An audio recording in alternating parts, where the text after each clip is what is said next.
Aujourd'hui, un patient m'a dit « Mais ça va, c'est plus qu'une bouteille d'eau et des chewing-gums. » Sauf que ce patient, c'est pas n'importe quel patient. C'est un patient qui souffre de troubles paniques avec agoraphobie. Si vous souffrez de troubles paniques avec agoraphobie ou d'agoraphobie avec de troubles paniques, ça veut dire que la peur principale, c'est d'être en intérieur ou en extérieur sans avoir la possibilité de vous échapper, de sortir de la situation si vous veniez à faire une attaque de panique. Et si vous souffrez de troubles paniques, ça veut dire que par-dessus cette peur-là et toutes les anxiétés d'anticipation et comportements d'évitement qu'il peut y avoir, vous faites en plus de ça des crises de panique. D'ailleurs, l'agoraphobie est souvent confondue avec ce qui est uniquement de la claustrophobie. Parce que la peur de ne pas pouvoir sortir, la peur de ne pas pouvoir s'échapper, c'est très bien quelque chose qui peut se retrouver dans des endroits clos et fermés, typiquement être dans un magasin à rayon, comme un supermarché ou quelque chose comme ça, mais c'est aussi quelque chose qu'on va pouvoir avoir en étant dehors, et notamment en étant dehors, en étant dans la foule, ou en étant dans un espace très ouvert, où on se dit « mais mince, où est-ce que je vais aller ?» etc. Dans les deux cas, dans l'agoraphobie et dans le trouble panique, il va y avoir beaucoup d'anxiété d'anticipation et beaucoup d'anxiété dans certaines situations, ce qui va vous pousser à adopter des comportements d'évitement. C'est-à-dire que si vous avez peur d'aller dans les supermarchés, vous n'allez pas aller dans les supermarchés. Si vous avez peur d'aller dans la rue piétonne, vous n'allez pas aller dans la rue piétonne, etc. Et des stratégies de rassurance. C'est-à-dire que si vous y allez, vous allez faire quelque chose en plus pendant que vous le faites. Typiquement, vous allez y aller avec une personne de confiance, avec votre conjoint ou votre conjointe ou un parent.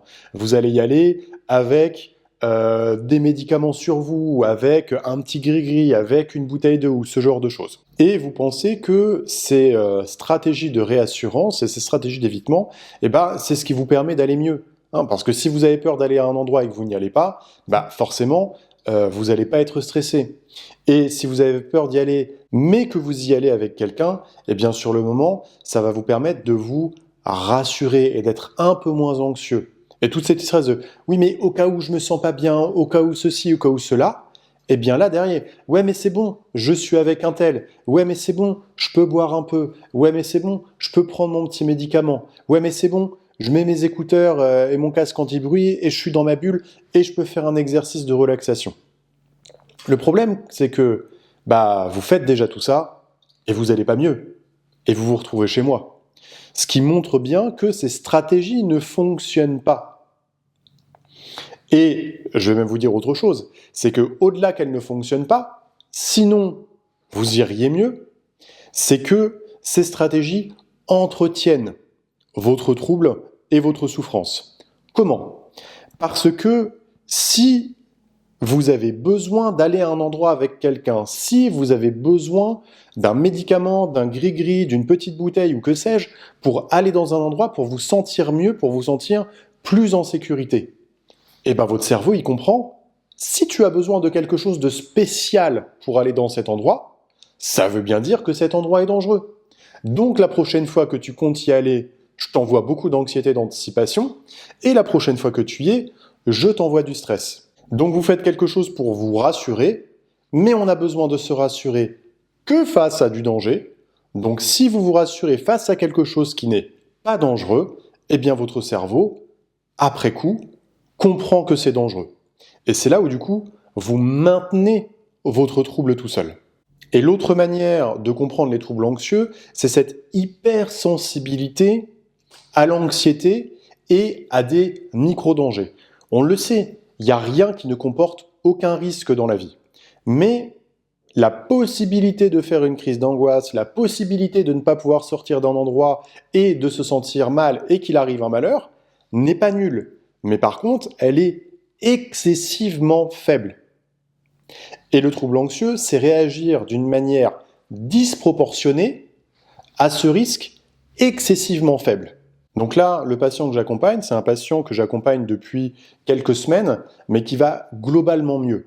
Et là, le piège, ce serait vraiment de se dire « ouais, vas-y, c'est pas grave, il garde juste une petite bouteille d'eau avec lui, c'est pas grand-chose, il garde juste sa petite bouteille d'eau, il garde juste son petit médicament, une boîte de chewing-gum, ça fait rien, il a retrouvé 90% de sa mobilité, il arrive très bien à vivre comme ça, on laisse tranquille.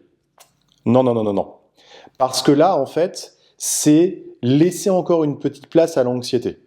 Et s'il y a plein de gens qui peuvent avoir une boîte de chewing-gum ou qui peuvent utiliser, enfin, se balader avec une petite bouteille d'eau ou une gourde dans leur sac ou que sais-je, et que ça n'est pas un problème, pour vous qui souffrez d'agoraphobie avec trouble panique et qui vous servez de ces choses à visée de réassurance, c'est un problème pour vous. Et donc, pour vraiment aller au bout du bout de la thérapie, il va falloir continuer à faire vos exercices d'exposition, c'est-à-dire aller dans tous ces endroits que vos cerveaux interprètent comme étant dangereux, sans ces stratégies de réassurance, pour lui faire comprendre que cet endroit n'est finalement pas dangereux. Il ne va pas falloir en enlever 90%. Il va falloir tout enlever.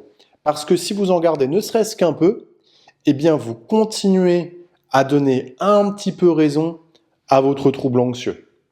Et si bon an mal an ça passe, le jour où vous allez être vraiment crevé, le jour où il va avoir un problème X ou Y dans votre vie, le jour où vous face à beaucoup de travail, beaucoup de stress, beaucoup de fatigue, eh bien, dans la petite faille qui sera restée de la bouteille d'eau ou du médicament qui est toujours dans votre poche, eh bien, le trouble anxieux va se vautrer dedans et réouvrir ça bien comme il faut.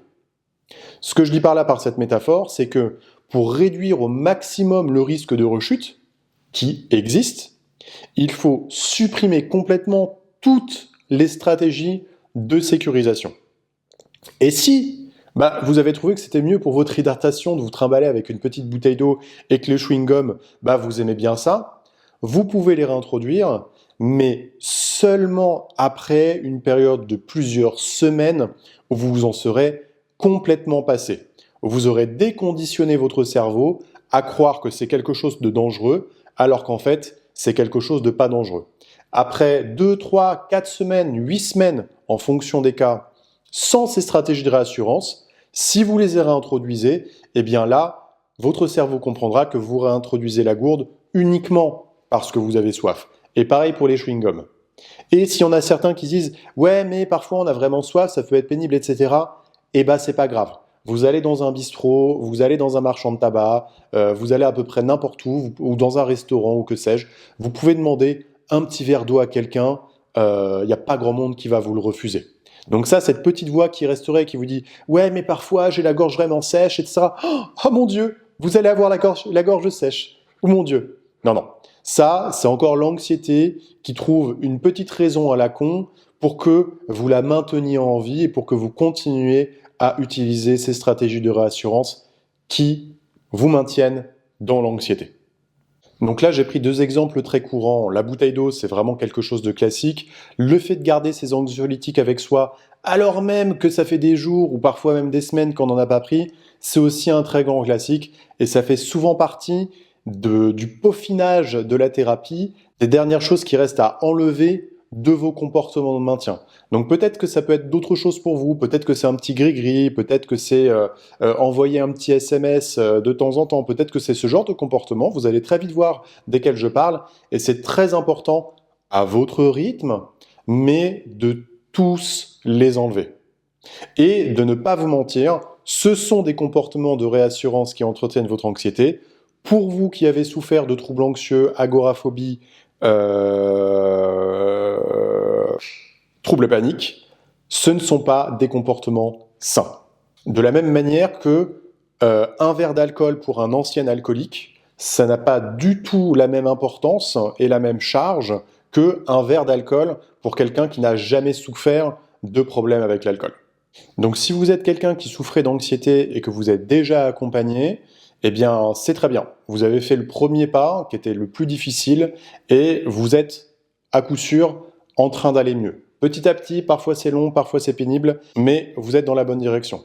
Pour les autres qui ne seraient pas encore en suivi, eh bien, il y a beaucoup de ressources sur Internet. Vous allez trouver quelques autres vidéos sur ma chaîne. Et si vous le souhaitez, vous pouvez prendre rendez-vous avec moi. Ce sont des troubles qui peuvent s'accompagner en cabinet, mais qui se soignent très bien à distance aussi, en téléconsultation. Il n'y a vraiment aucune différence d'efficacité à un niveau thérapeutique ou quelque chose comme ça. Donc vous pouvez soit aller faire un petit tour sur ma chaîne, et je vous laisse un lien vers mon site internet si certains souhaitent prendre rendez-vous. D'ici là, je vous dis bon courage, et nique l'anxiété.